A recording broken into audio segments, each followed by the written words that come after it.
week 15 of the fantasy baseball season, and here's a few pitchers I've looked to sell high and trade away this week. The first guy is Kwang Hung Kim of the St. Louis Cardinals. So earlier in the week, last week, Kim was a recommended add on the waiver wire, but right now he's pitching lights out for this Cardinal team ever since he came back from the injured list.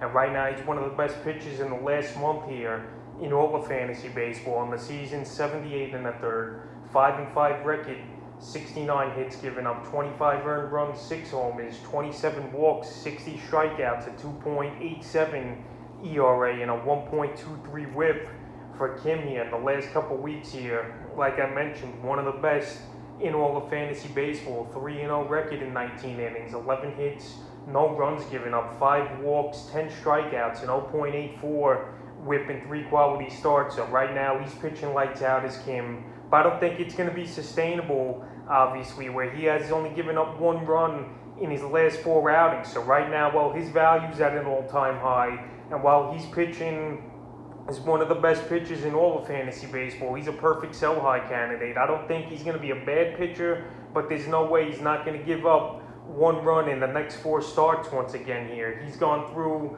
the San Francisco Giants twice, the D-backs and the Cubs, which aren't the greatest of hitting teams, even though I know the Giants are good over his last few outings, but still, he's going out there and putting up dominant numbers, and right now, well, his value's at peak.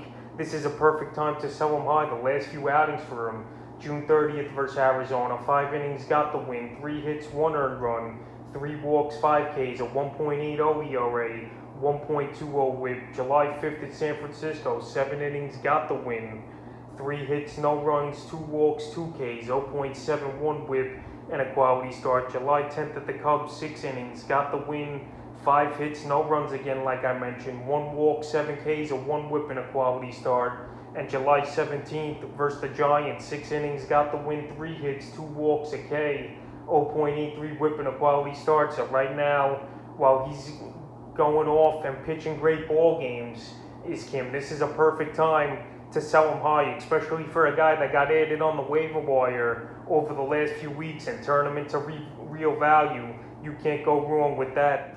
Pitchers Anthony DeSclafani of the mentioned San Francisco Giants before. So DeSclafani, what a season it's been for him here with the Giants, and he's been a good pitcher pretty much the whole year. 10-4 record, 113 and a third innings pitched, 83 hits, 35 earned runs, 13 homers, 29 walks, 103 strikeouts, a 2.78 ERA, 0.99 WHIP, and 11 quality starts, which is up there amongst the top 5 in baseball with quality starts. And the last couple weeks here for DeSclafani, 12 innings, 1-1 record, 8 hits, 3 earned runs, 2 homers, a walk, 10 Ks, a 2.25 ERA, 0.75 WHIP, and 2 quality starts. So right here, DeSclafani, I'm going to say it, he is the real deal this season, but I just don't think it's going to hold up for the rest of the way here. The ERA under a 3, which is a big number, and right now I know the San Francisco Giant team's been a surprise this season because of their pitching staff, with guys like DeSclafani, guys like Alex Wood,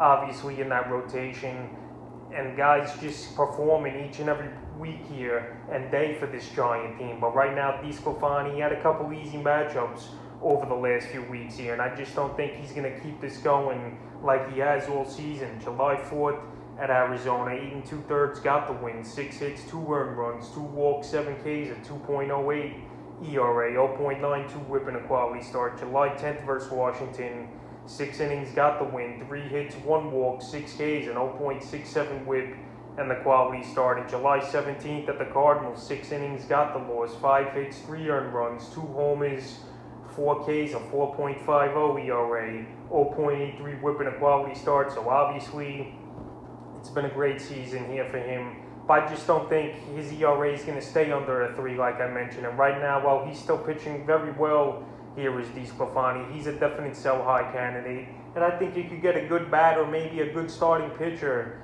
and a closer for him in a deal. And his next outing's at the Dodgers, and that's another thing. He's in a tough division with the Padres, Dodgers, even the Rockies could hit the baseball, obviously, in Coors Field over there. So right here, not every matchup's going to be a slam dunk besides the Arizona Diamondbacks within his division. And right now, I just don't think he's going to sustain it. So he's a sell-high candidate. The next pitcher is Willy Peralta of the Detroit Tigers. So Willy Peralta, another recommended ad early last week on the waiver wire. But what's better than picking up a guy and trading him and getting value for someone you didn't have to get anything to get on your roster? And Willy Peralta, another guy where I don't think he's sustaining it.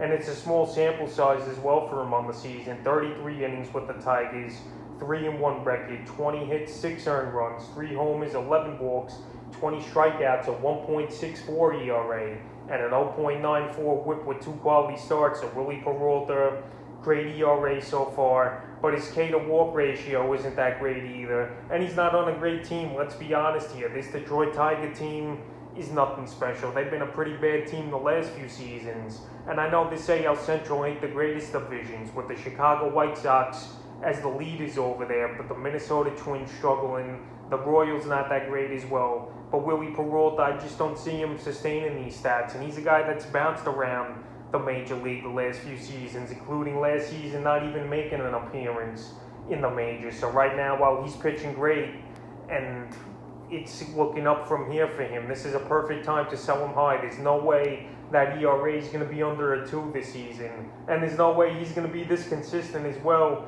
in my opinion. The last few outings for Peralta: July 11th in Minnesota, 5 innings, no decision, 3 hits, 1 run, 2 walks, 2 Ks, a 1.80 ERA and a 1 whip. And July 18th yesterday versus the Twins once again, 7 innings, got the win, 4 hits, no runs, 4 walks though, 4 Ks, 1.14 whip, and a quality start. So right here, he's had 2 pretty easy matchups versus this struggling Twin team here. That's definitely going to be sellers at the Major League trade deadline, which is only 12 days away already. That's how quick this season's going. So right now, I could even see Peralta getting traded to a contender that needs back end of the rotation help or a bullpen arm right now. But anyway, his numbers aren't going to be sustainable. And right now, while he's riding high, it's a perfect time to sell Peralta high. And you'll get some good value for a guy that was never on the fantasy radar coming into the season here. The next pitch is Chris Flexen of the Seattle Mariners, another guy in a similar situation here like Peralta. He was a waiver wire pickup. He's a guy I could see getting traded at the Major League trade deadline to a contender as well, with Seattle with a young team and rebuilding. And Chris Flexen, throughout his career, he hasn't shown anything, especially his years with the New York Mets. But this season, he got in shape. He's turned things around after a stint in Japan in 2020. And on the season, 99 and a third, 9-3 record, 99 hits, 37 earned runs, 9 homers, 20 walks, 65 strikeouts, a 3.35 ERA, and a 1.20 whip with 9 quality starts on the season for Flexen. In the last couple weeks here, he's been lights out, 14 innings, 2-0 record, 9 hits, 1 earned run, a homer, 3 walks, 8 Ks, an 0.64 ERA, and an 0.86 whip with 2 quality starts. So right now, he's been a great fantasy pitcher this season here for a guy you expected nothing. So right now, if you could flip him and get great value for Flexen, this is the time to do it. Just like Peralta, like I mentioned, he's on a bad Seattle Mariners team.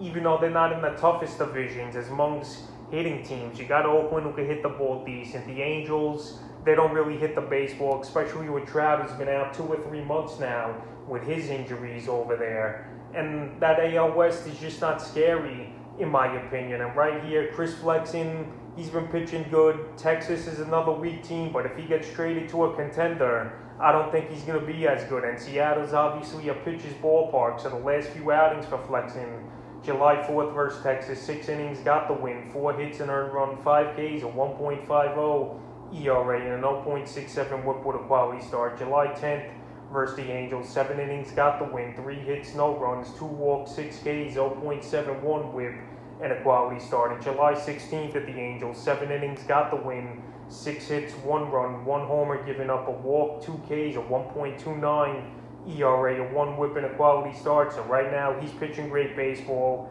And hey, it could continue for him. But right now, while he's pitching this well, it's a perfect time to sell him high, and you probably could get a good bat for him. A guy that you could use every day in your starting lineup.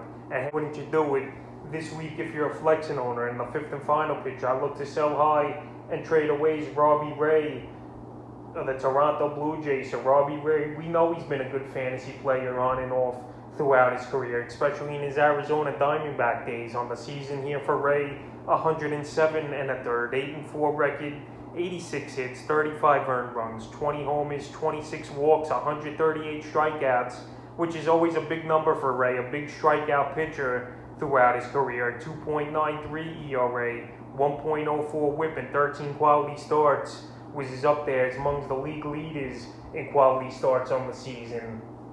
And right here, last couple weeks for Ray, 13 2/3, 2-0 record, 5 hits, no runs, 3 walks, 19 strikeouts, .59 whip, and 2 quality starts. So Robbie Ray in a tough division in that AL East with the Yankees. You got the Red Sox, you got Baltimore could even hit, and the Tampa Rays. He's having a masterful season here, is Ray. But I just don't see it continuing, even though I know we're at the halfway point of the season already.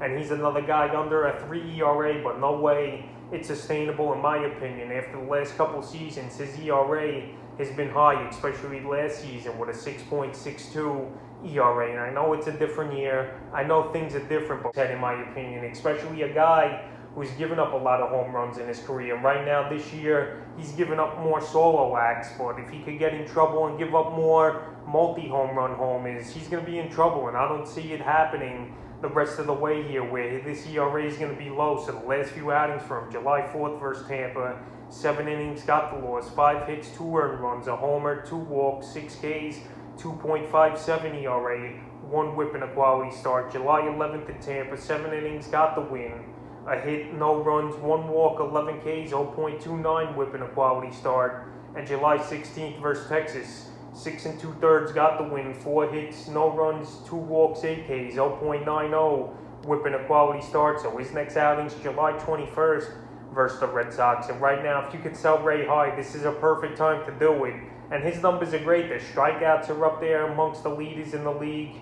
His quality starts, so there shouldn't be any trouble selling him high and getting a good hit, or maybe even getting a 2-for-1 deal if someone really wants Ray on their fantasy team. But right now, he's a sell high candidate in my opinion, and that's a few sell high pitches here in week 15 of the fantasy baseball season.